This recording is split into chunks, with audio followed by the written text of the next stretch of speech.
علماء علماء علماء علماء سنو کے عالموں کا مرتبہ بہت بلند ہے، یہ وارث رسول ہے، وفا بہت بلند ہے۔ سنو کے عالموں کا مرتبہ بہت بلند ہے، یہ وارث رسول ہے، وفا بہت بلند ہے۔ یہ مسجدوں کا نور ہے، یہ قوم کا چراغ ہے، رسول کے ہیں لاڈلے، ہدایتوں کے باغ ہیں۔ یہ مسجدوں کا نور ہے، یہ قوم کا چراغ ہے، رسول کے ہیں لاڈلے، ہدایتوں کے باغ ہیں۔ سے اپنے دین کی صدا بہت بلند ہے، سنو کہ عالموں کا مرتبہ بہت بلند ہے۔ سنو کہ عالموں کا مرتبہ بہت بلند ہے، یہ وارث رسول ہے، وفا بہت بلند ہے۔ سنو کہ عالموں کا مرتبہ بہت بلند ہے، یہ وارث رسول ہے، وفا بہت بلند ہے۔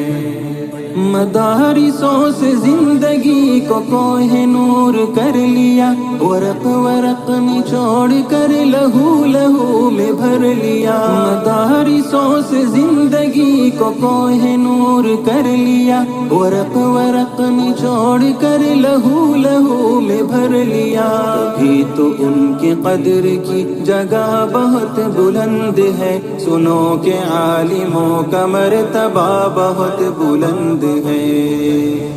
سنو کہ عالموں کا مرتبہ بہت بلند ہے، یہ وارث رسول ہے، وفا بہت بلند۔ السلام علیکم ورحمۃ اللہ وبرکاتہ۔ بسم اللہ الرحمن الرحیم۔ الحمد لله وكفى وسلام على عباده الذين اصطفى، أما بعد۔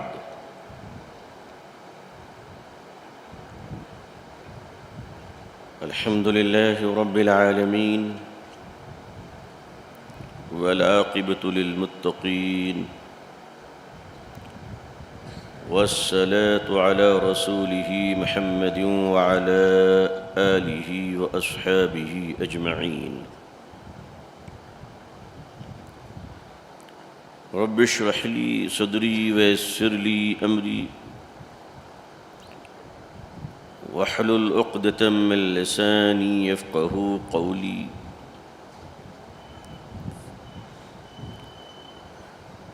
رب يسر ولا تعسر وتمم بالخير، ربي زدني علما، ربي زدني علما، اللهم ربي زدني علما وألحقني بالصالحين۔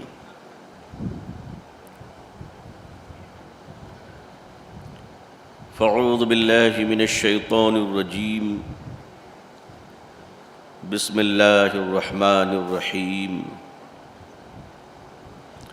وإذا قيل لهم لا تفسدوا في الأرض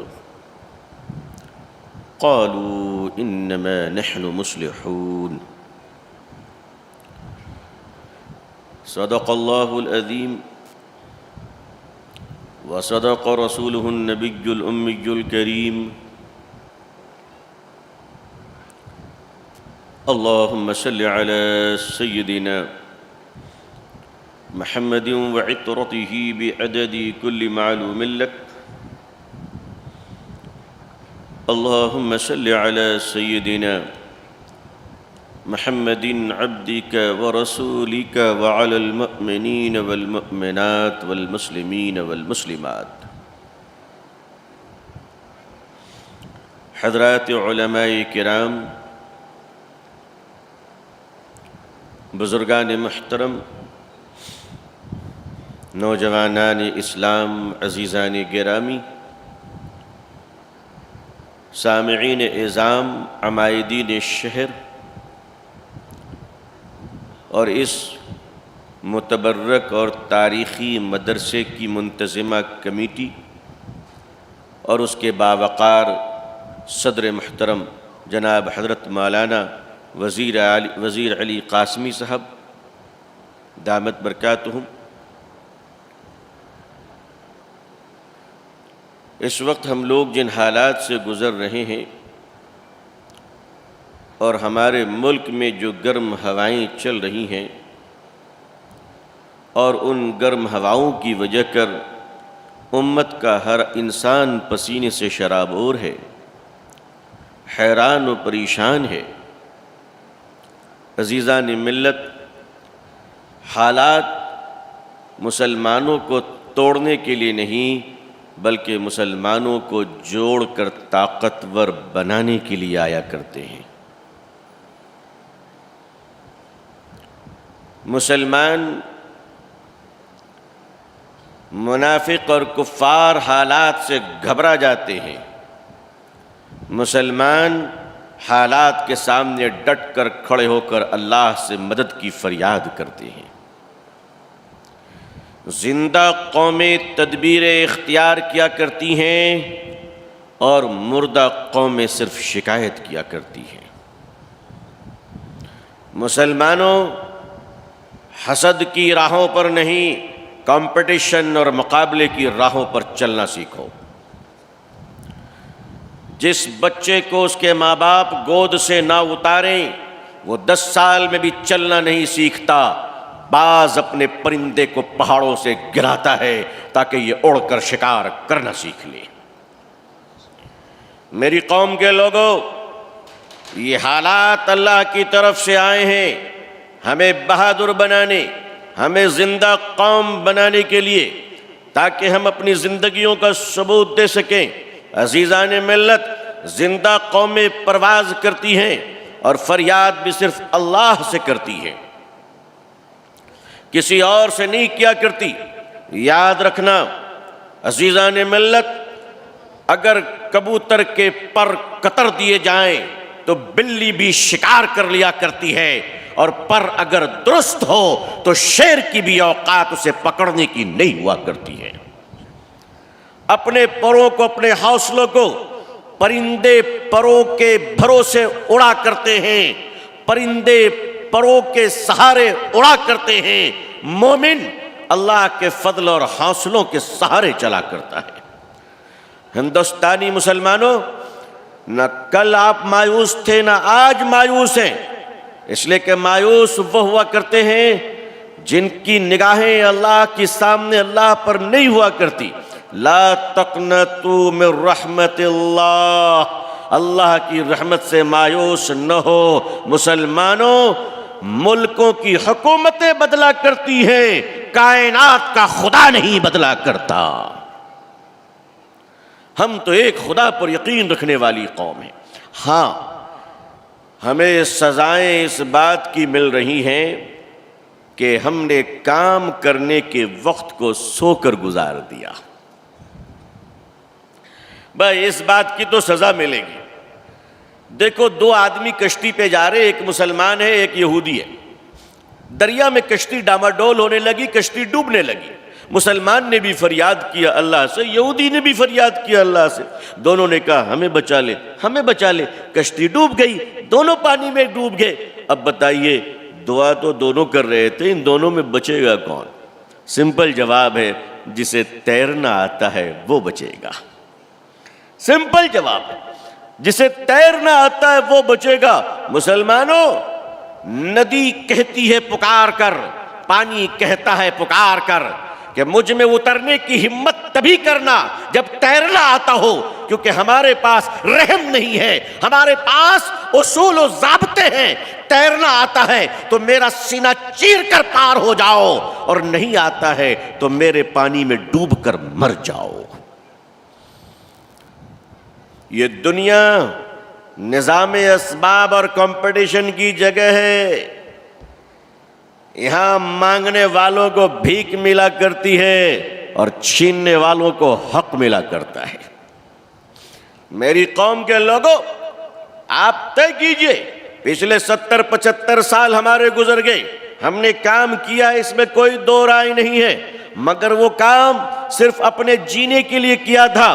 عزیزان ملت، جب آپ دکان کھولتے ہیں تو آپ کا اور آپ کا پریوار پلتا ہے، جب آپ اس سے بڑی شو روم کھولتے ہیں، آپ کارخانے کھولتے ہیں تو آپ کا خاندان پلتا ہے، لیکن جب آپ انسٹیٹیوشنز اور ادارے بناتے ہیں تو آپ کی پوری قوم کھڑی ہو جاتی ہے۔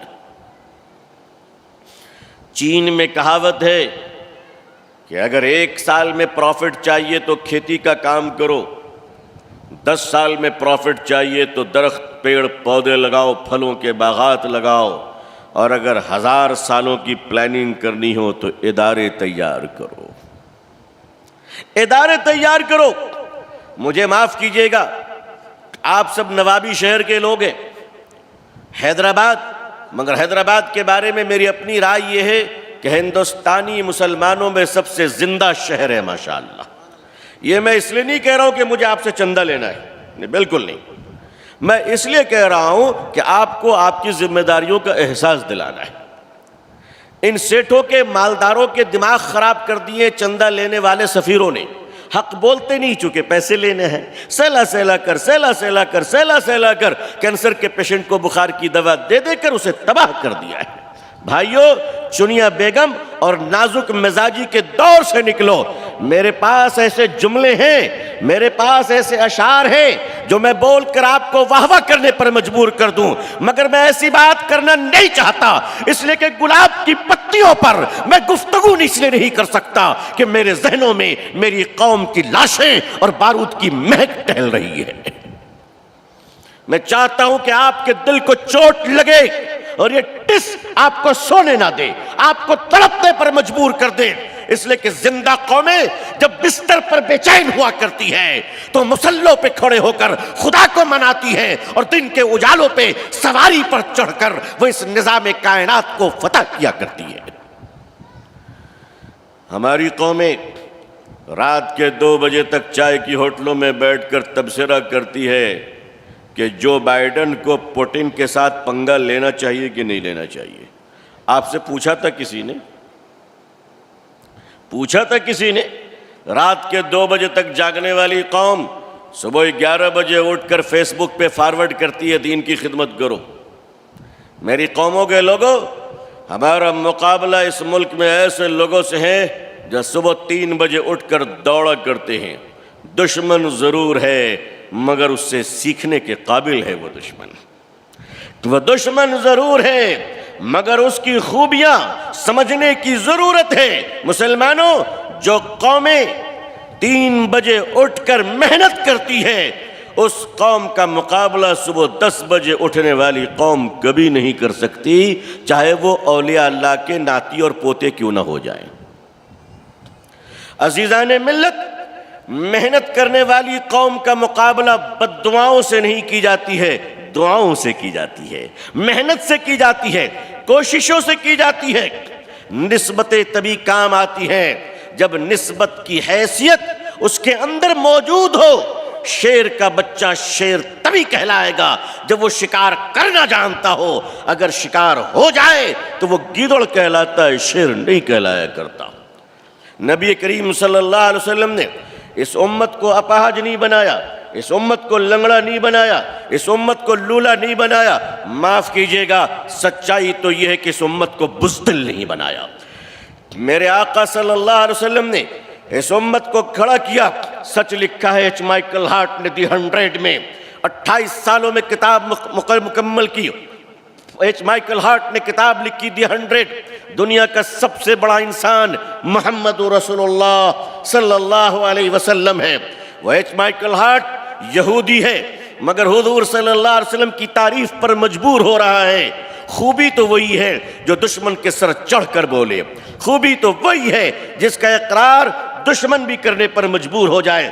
ایچ مائیکل ہارٹ نے کہا تھا کہ میرا جی چاہتا ہے کہ میں کسی اور کو پہلا نمبر دے دوں، لیکن ایسا لگتا ہے کہ میرے قلم سے آواز آ رہی ہے کہ او ایچ مائیکل ہارٹ، تیرا جی چاہے جس کو نمبر دینا تو دے لے، مگر یاد رکھنا اگر بات تو انصاف کی کرتا ہے، اگر بات تو دیانتداری کی کرتا ہے، اگر بات تو کیریکٹر اور امیج کی کرتا ہے، تو خدا کی قسم محمد مصطفیٰ سے پہلا نمبر کسی اور کا نہیں آ سکتا صلی اللہ علیہ وسلم، صلی اللہ علیہ وسلم۔ حضور صلی اللہ علیہ وسلم نے اس دنیا کے سامنے اپنی ذات کو رکھنے سے پہلے اپنا کیریکٹر پیش کیا۔ توجہ فرمائیے پڑھے لکھے لوگوں، زندہ مجمع ہے الحمدللہ۔ حضور صلی اللہ علیہ وسلم نے اپنی ذات کو، حضور صلی اللہ علیہ وسلم نے دین کو پیش کرنے سے پہلے، دعوت دین کو پیش کرنے سے قبل، بلکہ میں آپ کو ایک جملہ اور جرأت کے ساتھ کہنا چاہوں، جسارت کر رہا ہوں بولنے کے لیے، کہ محمد رسول اللہ صلی اللہ علیہ وسلم نے اپنی نبوت سے پہلے اپنا کیریکٹر سامنے رکھا ہے، اپنی ذات کو سامنے رکھا ہے۔ دنیا والوں ذرا مجھے دیکھ لو کہ میں کیسا ہوں۔ مسلمانوں آپ جانتے ہیں کہ حضور صلی اللہ علیہ وسلم کو نبوت ملی ہے عمر کے 40ویں حصے میں، نماز آئی نبوت کے بعد، روزہ آیا نبوت کے بعد، قرآن اترا اعلان نبوت کے ساتھ، حج کے احکام آئے نبوت کے بعد، پوری شریعت آئی نبوت کے بعد۔ تو جب سارا اسلام نبوت کے بعد ہے تو حضور نبوت سے پہلے اور 40 سال پہلے مکے میں کیا کر رہے تھے؟ صلی اللہ علیہ وسلم۔ سارا مجمع کہے صلی اللہ علیہ وسلم۔ یہ سوال قابل غور ہے کہ جب سارا کام محمد رسول اللہ صلی اللہ علیہ وسلم نے 40 سال کے بعد کیا تو ہمارے اور آپ کے نبی پیارے آقا 40 سال پہلے کیا کر رہے تھے؟ 40 سال کوئی معمولی عرصہ نہیں ہوتا۔ بعض لوگوں کی زندگی تمام ہوتی ہے 40 سالوں میں، اور آج کل تو 40 سالوں میں نہ جانے کتنے گھاٹ کے لوگ پانی پی لیا کرتے ہیں۔ تو حضور صلی اللہ علیہ وسلم 40 سالوں تک کیا صرف بیٹھے ہوئے تھے؟ دنیا جانتی نہیں تھی کہ آپ نبی ہیں، دنیا جانتی نہیں تھی کہ آپ اللہ کے آخری نبی ہونے والے ہیں، دنیا پہچانتی نہیں تھی آپ کو۔ 40 سالوں تک آپ نے کیا کیا؟ مسلمانوں 40 سال کے بعد آپ نے فرمایا کہ نماز ایسے پڑھو، روزہ ایسے رکھو، حج ایسے کرو، زکوٰۃ اس طرح سے نکالو۔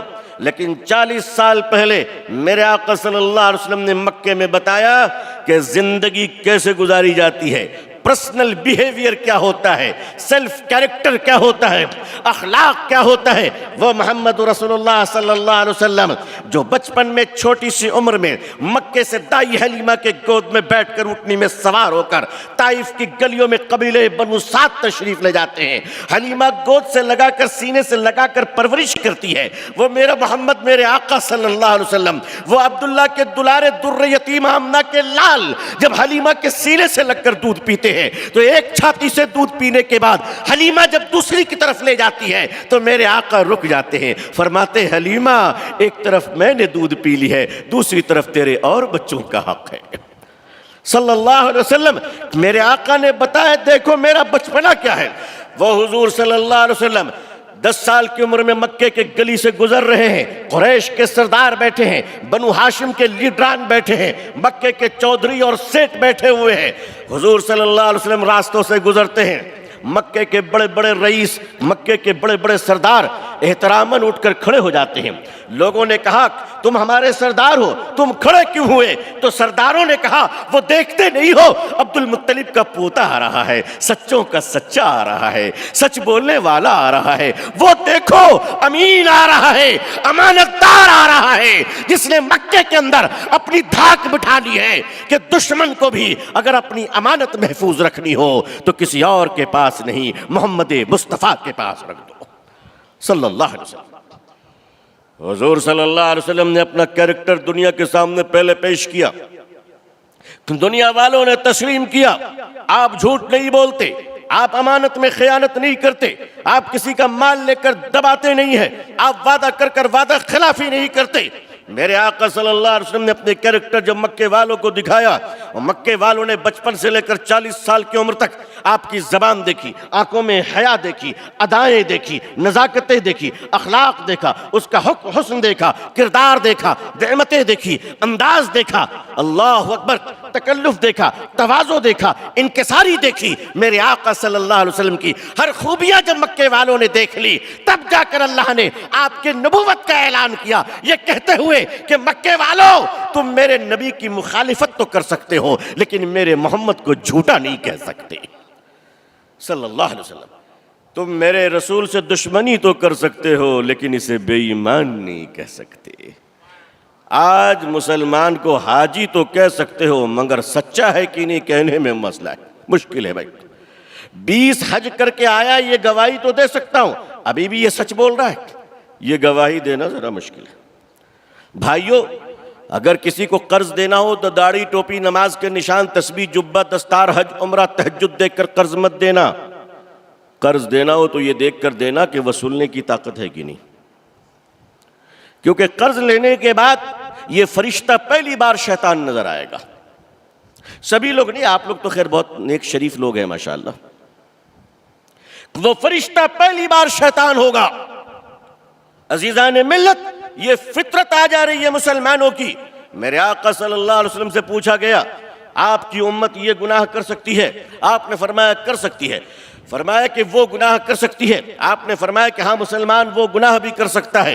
کسی نے پوچھا کیا مسلمان جھوٹ بول سکتا ہے؟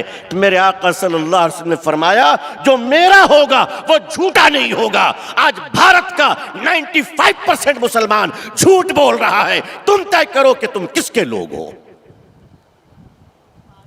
آج 95% لوگ جھوٹ بول رہے ہیں. کاروباری کاروبار میں بیٹھ کر جھوٹ بول رہا ہے، حاکم اپنے کرسیوں پر بیٹھ کر جھوٹ بول رہا ہے. اور اگر آپ لوگ مجھے معاف کر دیں، میری جان بخش دیں، تو اب ممبروں پر چڑھ کر بھی جھوٹ بولے جا رہے ہیں. جلسوں کے سٹیج سے جھوٹ بولا جا رہا ہے، دینی مجلسوں سے جھوٹ بولے جا رہے ہیں. جب امت اتنی جھوٹ بولنے لگے گی تو جب قرآن کی سن کر تم نہیں مانو گے، جب قرآن کی سن کر تم جھوٹ بولنا نہیں چھوڑو گے، جب اللہ کے احکام کے بعد تم جھوٹ بولنا نہیں چھوڑو گے، حضور صلی اللہ علیہ وسلم کے منع کرنے کے بعد تم جھوٹ بولنا نہیں چھوڑو گے، تو اللہ تمہیں سدھارنے کے لیے پھر ایک آدمی کو دلی میں بھیجے گا اور دوسرے کو لکھنؤ میں بھیجے گا. کہے گا ابھی 2 ٹیبلٹ تمہارے لیے، ایک 500 پاور کا، دوسرا 1000 پاور کا. کہ اتنے ہی میں تم کباب ڈھونڈنے لگو گے، بریانی ڈھونڈنے لگو گے، اتنے ہی میں تم شامی کباب ڈھونڈنے لگو گے. کہاں گیا میرا خاندان، اس کا پاندان، اس کا اغلدان، نوابی مزاج، نازک ادائیں، انداز پرانا، کسب ہماری تہذیب. ایسی تہذیب کس کام کی جو آپ کو بزدل بنا دے؟ ایسا خاندان کس کام کا جو آپ کو اللہ کے دربار میں آنے سے محروم کر دے؟ کس کام کے ایسے خاندان اور کس کام کی ایسی بڑی چیزیں؟ عزیزان ملت، امت مسلمہ، آج ہم لوگ آزادی ہندوستان کے بعد 75 سال گزر گئے. ان 75 سالوں میں اگر گلی کے راستے پہ کوئی ٹھیلے والا چائے بیچتا ہے تو اپنی چائے کا حساب کرتا ہے کہ میں نے آج صبح سے شام تک پانی کتنے خرچ کیے، پتی کتنی خرچ کی، چینی کتنے خرچ کیے اور دودھ کتنا خرچ کیا، اسٹوو میں تیل کتنے جلے، گلاس بچے کتنے اور پھوٹے کتنے ہیں، میرا خرچ انویسٹمنٹ کتنا ہے اور پرافٹ کتنی ہے. ایک چائے والا بھی اپنے لاس اور پرافٹ کا حساب کرتا ہے. میری قوم کے لوگوں، 75 سال گزر گئے، ہم نے اپنا حساب کیوں نہیں کیا؟ ہمیں بھی تو حساب کرنا چاہیے کہ ہم کھوئے کیا ہے، پائے کیا ہے. یہ سچ ہے. میں مبارکباد دیتا ہوں دینی ادارے قائم کرنے والوں کو، میں سلام کرتا ہوں دین کی خدمت کرنے والوں کو. میں اللہ والوں کی جوتیاں سیدھی کرنا اپنے لیے اللہ کی نعمت سمجھتا ہوں، اپنے لیے اللہ تعالیٰ کی طرف سے عزت سمجھتا ہوں. لیکن عزیزان ملت، اللہ والوں کی جوتیاں سیدھی کرتے ہوئے میں یہ بات کہنے کی جرأت و جسارت کر رہا ہوں کہ میں دینی اداروں کا حامی ہوں، ناصر ہوں. لیکن ایک سوال پوچھنا چاہتا ہوں بحیثیت مسلمان، بحیثیت انڈین سٹیزن. ہم نے گلی گلی میں لڑکوں کے مدرسے کھولے، گلی گلی میں لڑکوں کے مدرسے کھولے، حافظ اور عالم تیار کیے، ہماری بیٹیوں نے ہمارا کیا بگاڑا تھا، ہماری بہنوں نے ہمارا کیا بگاڑا تھا، ہماری ماؤں نے ہمارا کیا بگاڑا تھا۔ اگر بھارت میں 30 کروڑ مسلمان ہیں تو 15 کروڑ مرد ہیں، 15 کروڑ عورتیں ہیں۔ تم نے 15 کروڑ کی فکر کی اور 15 کروڑ کو تم نے ایسے ہی چھوڑ دیا۔ جس گاڑی کی 2 ٹائر ٹھیک ہو اور 2 ٹائر میں ہوا کم ہو، گاڑی کتنی بھی اچھی ہو، رفتار کے ساتھ کبھی چل کر اپنی منزل کو نہیں پہنچ سکتی ہے۔ ہم اس بات کا اقرار کرتے ہیں، اپنے جرم کا اعتراف کرتے ہیں۔ ہاں ہم نے گلی گلی میں مدرسے کھولے، مگر اپنی بیٹیوں کے تعلیم کے نظام کا ہم نے کوئی انتظام نہیں کیا۔ آج زمانے کے تحت پاسپورٹ بنوانا ہے، سرٹیفکیٹ لینی ہے، ڈرائیونگ لائسنس لینے ہیں، ہماری بیٹیوں کو بھی ڈاکٹر بننا ہے، زمانے کے اعتبار اور رفتار سے اسے بھی آگے بڑھنا ہے۔ کوئی اعلان کر دے اپنی بیٹیوں کو نہ پڑھاؤ، اس کا اعلان کوئی نہیں مانے گا، میں خود نہیں ماننے کو تیار ہوں۔ اب بتائیے ہماری بیٹیاں کہاں جائیں، آپ بتائیے پڑھنے کے لیے۔ اگر میں کہوں کہ سنٹ زیویئرس میں مت ڈالو، ڈان باسکو میں مت ڈالو، کانوینٹ میں مت ڈالو، ہمارے پاس آلٹرنیٹ کیا ہے کہ ہم پیش کریں کہ آپ ہمارے پاس ادارے میں آ جاؤ؟ اس لیے کہ ہم نے تو بیٹیوں کو انسان ہی نہیں سمجھا، بیٹیوں کو پڑھنے پڑھانے کے قابل ہی نہیں سمجھا۔ آج ہمارے لوگ کہتے ہیں پیٹ پہ پتھر باندھنا ہو تو باندھ لو، کالج اور اسکول قائم کرو۔ میں پوچھتا ہوں، اگر 40 سال پہلے پیٹ میں کچھ کنکریاں باندھ لی ہوتی تو آج پتھر باندھنے کی نوبت نہیں آتی۔ عزیزان ملت، حق بات گستاخی نہیں ہوا کرتی ہے۔ اپنے مزاج سے نزاکتوں کی چربی نکالیے اور تنقید، صحت مند تنقیدوں کو سامنا کرنا اور برداشت کرنا سیکھیے، برداشت کرنا سیکھیے۔ کیوں نہیں توجہ دی ہم لوگوں نے؟ ہماری بیٹیاں کہاں پڑھنے جائیں گی؟ پیاس ہوتی ہے، اگر صاف پانی نہیں ملے گا تو لوگ گندے پانی سے اپنی پیاس بجھائیں گے۔ مجبور ہو کر ہماری بیٹیاں دوسروں کے کانوینٹ میں گئی، دوسروں کے کالجوں میں گئی، پہلے ان کی شلوار اتار کر انہیں اسکرٹ پہنایا گیا۔ ہم نے کہا چلو ٹھیک ہے، ٹانگیں کھل گئی، سر تو ڈھکا ہوا ہے، ٹانگیں کھل گئی، سر تو ڈھکا ہوا ہے۔ اب تو ان کے سروں کو بھی ڈھانکنے سے روکا جا رہا ہے، اب تو ان کے حجاب بھی اتارے جا رہے۔ اب ہم عدالت میں یہ کہنے کی پوزیشن میں بھی نہیں ہے کہ میلاد، اگر بھارت میں ناگالینڈ کے سادھوؤں کو نروستر ننگے ہو کے گھومنے کی اجازت مل سکتی ہے تو ہماری بیٹیوں کو سر ڈھانک کے چلنے کی اجازت کیوں نہیں مل سکتی؟ میری قوم کے لوگوں، ہمارے پاس ادارے، ہمارے پاس خوشحال لوگوں کی کمی نہیں ہے ماشاءاللہ، لیکن ہم نے اپنی بیٹیوں کے لیے نہیں سوچا تھا۔ بہت دیر ہو گئی ہے، کوئی بات نہیں، جب جگے تب سویرا۔ آج بھی ہمیں یہ سوچنا چاہیے، اگر ہمارے پاس اپنے ادارے ہوں، ہمارے پاس اپنی انسٹیٹیوشن ہو ماشاءاللہ، جہاں ایک چھت کے نیچے ہماری بیٹی KG سے لے کر PG تک، ناظرہ سے لے کر عالمیت تک، بولو کیوں نہیں کر سکتی؟ کیوں نہیں کر سکتی؟ اگر آپ لندن میں مدرسہ کھولیں گے تو آپ حافظ قرآن کے ساتھ ساتھ اسے میتھ، سائنس، آپ فزکس، ساری چیزیں پڑھاتے ہوئے چلیں گے۔ ایک زمانہ تھا بزرگوں کہ بھارت کی ساری ضرورت ہمارے مدرسے والے پورا کیا کرتے تھے۔ جی میں آپ کو سچ بتا رہا ہوں، آزادی سے پہلے اس ملک کو سپہ سالار کس نے دیے؟ وہ حجت الاسلام مولانا قاسم نانوتوی رحمت اللہ علیہ، جس نے شاملی کے جنگ میدان میں انگریزوں کے خلاف جہاد کیا، لڑائیاں کی، مدرسے نے تیار کیا تھا۔ وہ انگریزوں کے خلاف جہاد کا پہلا فتویٰ دینے والا شاہ ولی اللہ محدث دہلوی رحمت اللہ علیہ، وہ مدرسوں کا تیار کیا ہوا تھا۔ وہ واجد علی شاہ 1734 میں، واجد علی شاہ مرشید آباد کے پلاشی کے میدان میں جو جنگ کیا، علماء نے، مدرسوں کے علماء نے اس کا ساتھ دیا اور فتوے دیے۔ ہندوستان کے اندر اکانومی کے ڈسکشن پر، معیشت پر کون گفتگو کرتا تھا؟ مدرسے کے بڑے بڑے علماء۔ اس بھارت کو پہلا ایجوکیشن منسٹر کس نے دیا؟ اسی مدرسوں نے دیا، مولانا ابوالکلام آزاد۔ بھارت کا کنسٹیٹیوشن جب بن رہا تھا تو مولانا حفظ الرحمان سہاروی اس میں پارٹیسپیٹ کر رہے تھے۔ وہ شیخ الاسلام مولانا حسین احمد مدنی رحمت اللہ علیہ، جو شیخ الہند کے ریشمی رومال کی تحریک کے جان تھے اور خلافت کی مومنٹ چلا رہے تھے، جب ساری چیزیں پولیٹکس مدرسوں سے ملتی تھی، اکانومیکل سوشل ڈیولپمنٹ مدرسوں سے ہوا کرتی تھی، وہ ایڈوائس مدرسے والے دیا کرتے تھے۔ آزادی کے بعد ہمارے مدرسے بانجھ ہو گئے یا ہماری مائیں بانجھ ہو گئی؟ کیوں اب کوالٹی تیار نہیں ہوتی ہمارے یہاں سے؟ کیا یہ بات سوچنے کی ضرورت نہیں ہے؟ اب ہماری اب ہماری کوالٹی کہاں چلی گئی؟ اللہ ماشاءاللہ کچھ مدرسے ہیں ماشاءاللہ جہاں کے فارغین آتے تو طبیعت خوش ہو جاتی ہے.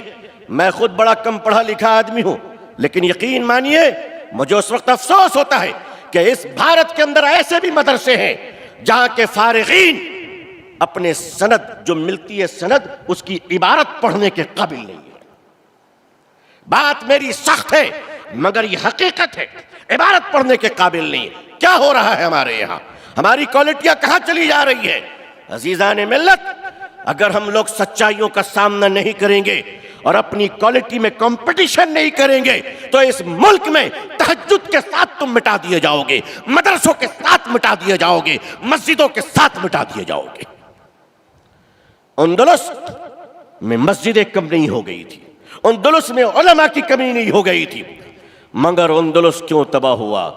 اس لیے تباہ ہوا کہ وہاں محبت کرنے والے نہیں، سڑے ہوئے بھکت پیدا ہو گئے تھے. بھکت کہ دین کے خلاف تو برداشت کریں گے مگر ہمارے خلاف ہم برداشت نہیں کریں گے. وہ اندلس جہاں حق بولنے کا مزاج ختم ہو چکا تھا، جہاں کمپٹیشن کا مائنڈ ختم ہو چکا تھا، جہاں اپنے آپ کو سنوارنے کا اور اپنے آپ اپنا جائزہ لینے کا، اپنے احتساب کا مزاج ختم ہو چکا تھا. عزیزان گرامی، اندلس کی تاریخ ہمیں یہ بتاتی ہے کہ جب اس کا آخری حکمراں ابو عبیدہ اندلس سے باہر نکالا جاتا ہے، سکوت غرناطہ اسپین کا ایک شہر ہے جہاں سے اسلام اور مسلمانوں کو باہر نکالا جاتا ہے. ابو عبیداللہ اس کا لاسٹ امپائر، آخری حکمراں تھا. جب اسے کھدڑ کر نکالا جاتا ہے تو ابو عبیداللہ اپنی ماں کے ساتھ نکل کر پہاڑ کی چوٹی پر بیٹھ کر اندلس کی طرف حسرت کی نظروں سے دیکھتا ہے اور دیکھ کر روتا ہے سسک سسک کر. جب وہ رونے لگتا ہے تو اس کی ماں پیچھے سے آتی ہے اور ایک تبڑاک لگاتی ہے اور بیٹے کو مار کر کہتی ہے، سن ابو عبیداللہ، جو کام تم مردوں کی طرح کر نہ سکا اس کے اوپر تجھے عورتوں کی طرح رونے کی اجازت نہیں دی جا سکتی. عزیزان ملت، آپ اور ہم سب کی ذمہ داری ہے کہ ہم اس ملک میں 35 کروڑ مسلمان اور اس کے آنے والی نسلوں کے ایمان کی حفاظت کریں گے انشاءاللہ. انشاءاللہ یاد رکھیے گا، حکومتوں کا اپنا ایک مزاج ہوتا ہے، عدالت کا ایک دستور ہوتا ہے، پولیٹیکل پارٹیوں کا اپنا ایک ایجنڈا ہوتا ہے. ہم شکایت نہیں، ہم تدبیروں کو اختیار کرتے ہوئے اپنی کوالٹی پر دھیان دیں اور اس ملک کے لیے ہم ایک اچھے مسلمان ہونے کی ہے ساتھ ساتھ ایک اچھے سٹیزن بننے کی کوشش کریں. ہمارا کریکٹر، میں نے آپ سے عرض کیا، حضور صلی اللہ علیہ وسلم نے اپنی باتوں کو پیش کرنے سے پہلے اپنا کریکٹر پیش کیا تھا، اپنا کریکٹر پیش کیا تھا. عزیزان ملت، یہی نمونہ ہمارے پیروں کو بھی رکھنا ہے کہ پیر صاحب نصیحت سے پہلے اپنا کریکٹر اچھا کیجئے، مقرر صاحب نصیحت سے پہلے اپنا کریکٹر ٹھیک رکھیے، علماء نصیحت سے پہلے اپنے کریکٹر کو ٹھیک کریں. میرے نبی پاک صلی اللہ علیہ وسلم کی یہ سنت ہے کہ بات سے پہلے اپنا کردار پیش کرو. عزیزان ملت، جب تک آپ مضبوط نہیں ہوں گے، میں تو کبھی کبھی کہا کرتا ہوں، حق بولنے کے لیے علماء کا مضبوط ہونا اور خوشحال ہونا ضروری ہے، اور یہ خوشحال تب ہوں گے جب تجارت کی راہوں کو اختیار کریں گے. اسلام میں مذہبی پروفیشنلزم نہیں ہے، اسلام میں مذہبی پیشہ نہیں ہے کہ مذہب کا یہ کام کر کر پیشہ وری کرنا ہے. اسلام دین کے کام کے ساتھ تجارت کا حکم دیتا ہے. 150 سال پہلے تک ہمارے علماء تجارت کیا کرتے تھے تو حق بات ان کی زبان پر رہا کرتی تھی. جب سے یہ ملازم بنتے چلے گئے ہیں، یہ گداگری کی طرف آ گئے ہیں. اللہ ماشاءاللہ، اللہ تعالیٰ اپنے محبوب بندوں کو سلامت رکھے، اللہ تعالیٰ اپنے نیک اور صالح علماء کو سلامت رکھے کہ جن کے جوتیوں کی برکت سے اللہ تعالیٰ ہم جیسے ناکاروں کو کچھ بات سمجھنے کی توفیق عطا فرماتے ہیں. ورنہ آپ یقین مانیے، اگر اللہ والوں کی خدمت میں نہ بیٹھے ہوتے تو گھوڑے اور گدھے کا فرق نہ معلوم ہوتا ہمیں. اس ملک پر آپ چھا سکتے ہیں انشاءاللہ. آج بھی کچھ نہیں ہوا ہے آپ کا، بس پالیسی آپ کو بدلنی ہے. پالیسی یہ بدلنی ہے کہ بہت ہی سمپل ایک لاجک ہے، بہت سمپل لاجک ہے. ہمیں یہ پڑھایا جاتا ہے ہر شے اپنی ضد سے گھبراتی ہے. دیکھیے، یہ جو ڈارکنیس ہے، اندھیرا، سائنس کی زبان میں ڈارکنیس نام کی کوئی چیز نہیں ہے. اندھیرا یہ کوئی شے نہیں ہے. بہت باریک پوائنٹ سے میں گزر رہا ہوں, آپ توجہ فرمائیں.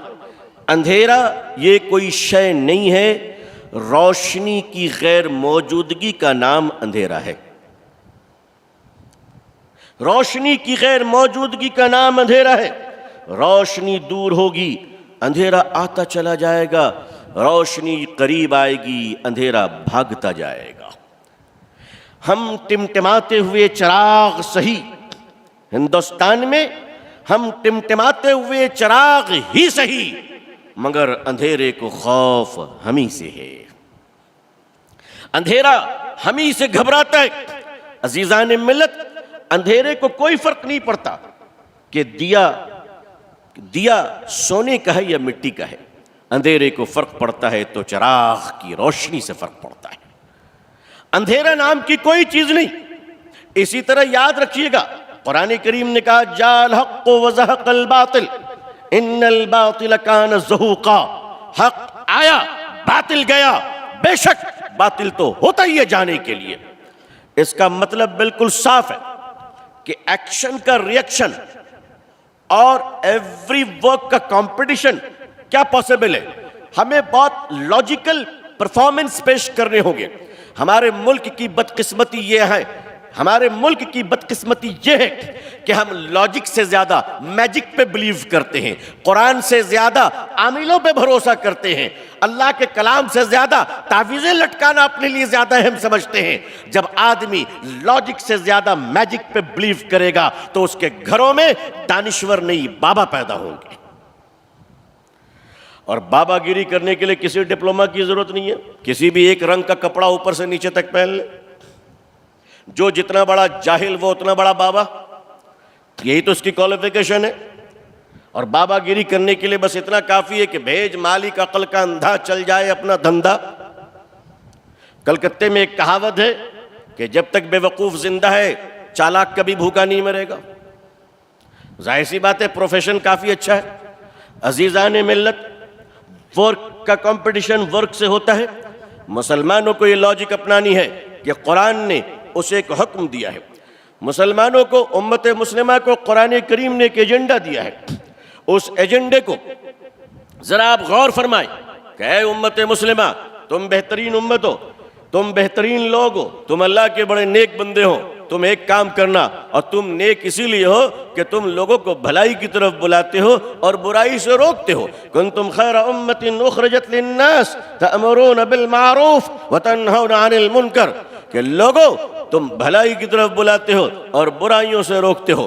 اب اس پوری آیت اور اس پورے پس منظر کو ذرا سمجھیے کہ مسلمانوں کا ورک ایجنڈا کیا ہے, اور آنے والے دنوں کے لیے اور اپنی نسلوں کے, اپنی جنریشن کے پروٹیکشن اور اپنی نسلوں کی حفاظت کے لیے اور اپنی پیڑھی کے سرکشا کے لیے مسلمان کو جس ایجنڈے پہ چلنا ہے وہ ایجنڈا یہ ہے کہ مسلمانوں آپ لوگوں کو بھلائی کی طرف بلائیے.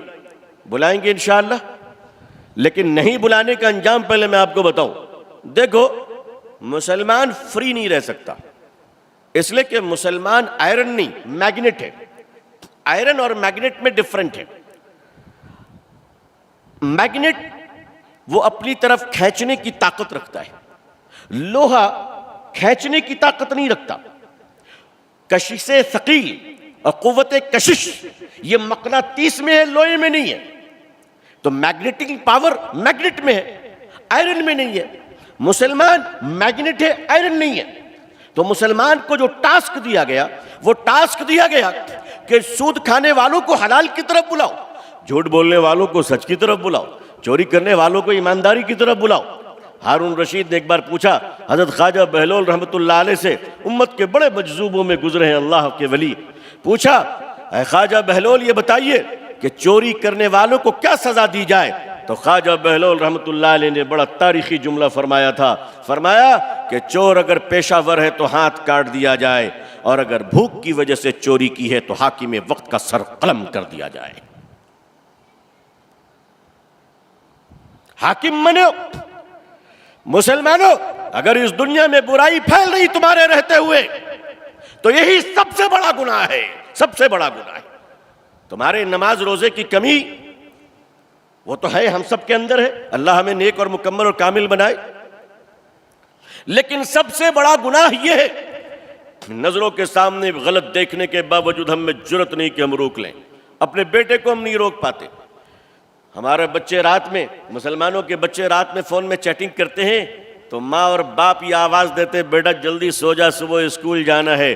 کے جی سے لے کر نرسری سے لے کر کلاس 10 تک بچے یہی سن کر سوتے ہیں کہ بیٹا جلدی سو جا صبح اسکول جانا ہے. ہماری قوم کے بچوں کے کان ترس چکے یہ سننے کو کہ بیٹا جلدی سو جا صبح فجر کی نماز کے لیے اٹھنا ہے. کبھی اپنے بچوں کو یہ بھی تو بتاؤ بھائی کہ ہمیں نماز پڑھنے کے لیے اٹھنا ہے. مسلمانوں، تمہارے اندر ایک میگنیٹنگ کیپیسٹی ہے. اگر تم تجارت کے اندر حرام دیکھ کر اس حرام کو روکتے نہیں ہو، اگر تم جھوٹ دیکھ کر سچ کی دعوت نہیں دیتے، اگر تم بے ایمانی دیکھ کر ایمانداری کی دعوت نہیں دیتے، چوری اور رشوت کے خلاف تم کھڑے نہیں ہوتے، سماج میں ریپ ہو رہے ہیں، 7 سال کی بچی سے لے کر 60 سال کی بڑھیا تک ہمارے دیش میں محفوظ نہیں ہے. تو مسلمانوں، بیٹی کسی کی بھی ہو، مسلمان کی بیٹی ہو یا ہندو بھائی کی بیٹی ہو، بیٹی بیٹی ہوتی ہے. دشمن کی بھی بیٹی ہو، اس بیٹی کی عزت کرنا سیکھو. مسلمانوں، اگر دشمن کی بھی ماں ہے تو وہ ماں ہے، اس کی عزت ہونی چاہیے چاہے وہ کسی کی بھی ہو. مسلمانوں، جب اس راستے پر تم نہیں چلو گے، جب ان راہوں پر تم نہیں چلو گے، جب دشمنوں کو بھی محبت کی نظر سے نہیں دیکھو گے، دشمن کے ماں بہنوں کی بھی جب تم عزت نہیں کرو گے، تو یاد رکھیے پھر کیا ہوگا پتہ ہے آپ کو؟ مسلمان جب لوگوں کو بھلائی کی طرف نہیں بلائیں گے تو مسلمان کو برائی اپنی طرف کھینچ لے گی. مسلمان فری نہیں رہ سکتا. مسلمان یا تو بھلائی کی طرف بلائے گا یا خود برائی میں جا کر چپک جائے گا. یہ بالکل ایک مسلمہ اصول ہے، ایک اصول ہے کہ یا تو تم حق کی طرف لوگوں کو بلاؤ یا خود باطل کی طرف چلے جاؤ. میرے لوگوں، میری امت، عزیزان ملت، حضور صلی اللہ علیہ وسلم کی پیاری اور سچی امت، آپ یا تو بلائیں گے یا آپ اس طرف چلے جائیں گے. آپ نے دیکھا ہوگا کہ میں نے شروع میں آپ سے عرض کیا کہ امت مسلمہ ایک میگنیٹ کی حیثیت رکھتا ہے اور میگنیٹ لوہے کو کھینچتا ہے. میں اس ایگزامپل کو کمپلیٹ کر اپنی بات مکمل کرتا ہوں انشاءاللہ. اللہ تعالیٰ نے اس امت مسلمہ کو ایک بڑی قوت کشش کے ساتھ دنیا میں بھیجا ہے، اور آپ صرف مسلمانوں کے لیے نہیں ہیں. آپ جس سماج میں رہتے ہیں، جس دیش میں رہتے ہیں، وہاں کے تمام لوگوں کے لیے آپ کی اچھائی اور بیہیویئر یہ لازم و ضروری ہے. میرے آقا صلی اللہ علیہ وسلم نے مسلمان پڑوسیوں کو حکم دیا ہے کہ اگر تمہارا پڑوسی بھوکا ہے، چاہے وہ ہمارا ہندو بھائی کیوں نہ ہو، آپ اس کو لے کر بھید بھاؤ نہیں کر سکتے. اگر آپ نے ان کو کھانا نہیں کھلایا آپ کے پاس ہوتے ہوئے بھی، تو معاف کیجئے گا، آپ انڈین ہو سکتے ہیں، آپ راشن کارڈ میں مسلمان ہو سکتے ہیں، اللہ کی نظر میں آپ ایک اچھے انسان نہیں ہو سکتے. میگنیٹ کی صفت یہ ہے کہ وہ لوہے کو کھینچ لیا کرتی ہے. مسلمان یا تو بھلائی کی طرف بلائے گا یا خود برائی کی طرف چلا جائے گا. اگر اس نے نہیں بلایا تو یہ خود چلا جائے گا، اور اگر بلایا تو بچ جائے گا. آپ دیکھیں 100 گرام کا میگنیٹ ہے، 100 گرام کا، اور اس کے بغل میں آپ 10 گرام کا لوہا رکھ دیجئے، میگنیٹ اس لوہے کو کھینچ لے گا، ہے نا؟ وہ لوہا جا کر چپک جائے گا اس سے. لیکن اگر 100 گرام کا لوہا ہو اور 10 گرام کی میگنیٹ ہو تب کیا ہوگا؟ کھینچنے کی قوت لوہے میں تو نہیں ہے، کھینچنے کی قوت تو میگنیٹ میں ہے، مگر یہ 10 گرام کا میگنیٹ مجبور ہو کر لوہے کے پاس جا کر چپک جائے گا. مسلمان یا تو بھلائی کی راہوں پر چلے گا اور نہیں چلا تو یہ برائی کی راہوں پر جانے پر مجبور ہو جائے گا. اگر یہ حلال نہیں کھائے گا تو سود اور حرام کھانے سے اس کو کوئی روک نہیں سکتا. اگر یہ سچ نہیں بولے گا تو یہ دنیا کا مہا جھوٹا بن جائے گا. کنتم خیر امت اخرجت للناس تأمرون بالمعروف وتنہون عن المنکر. اللہ تعالیٰ نے قرآن کریم کے اندر حضور صلی اللہ علیہ وسلم کے ذریعے سے امت کو ایک پیغام بھیجا، اور اس پیغام کا مطلب یہ ہے یہ ہمارا اللہ نے اتنا بڑا وشال دیش ہمیں ہندوستان دیا، بھارت، ہمیں اس کی قدر کرنی چاہیے کہ اللہ نے ہمیں بہت بڑا ملک دیا ہے. یہ ملک برکتوں سے بھرا ہے، موقعوں سے بھرا ہے، اچھے لوگوں سے بھرا ہوا ہے. لیکن مسلمانوں، یہ ملک تمہارا انتظار کر رہا ہے. یہاں کے قدم قدم پر لوگ کرسیوں پر رشوت خور بیٹھ چکے ہیں، بے ایمان بیٹھ چکے ہیں. یہاں زنا، ریپ اور بلاత్కాر بڑھ چکا ہے. اسے روکنے کے لیے بھلے مانوش کی ضرورت ہے، اچھا انسان کی ضرورت ہے. اچھا انسان کس فیکٹری میں تیار ہوگا؟ اچھا انسان محمد رسول اللہ صلی اللہ علیہ وسلم کی شریعت کے کارخانے میں تیار ہوگا. اچھا انسان ایک مدرسے کے کارخانے میں تیار ہوگا. دعا فرمائی کہ اللہ تعالیٰ پوری دنیا میں ہم سب کو اسلام کی عزت دیکھنا نصیب فرمائے.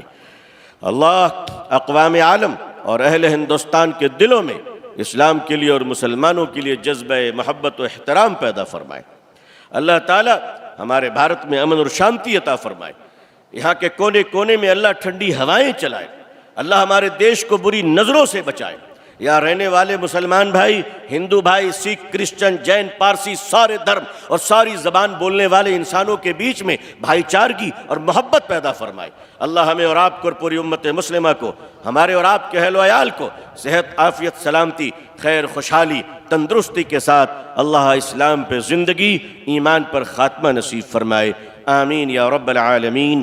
آخر دعوانا الحمد للہ رب العالمین والسلام علیکم ورحمۃ اللہ وبرکاتہ.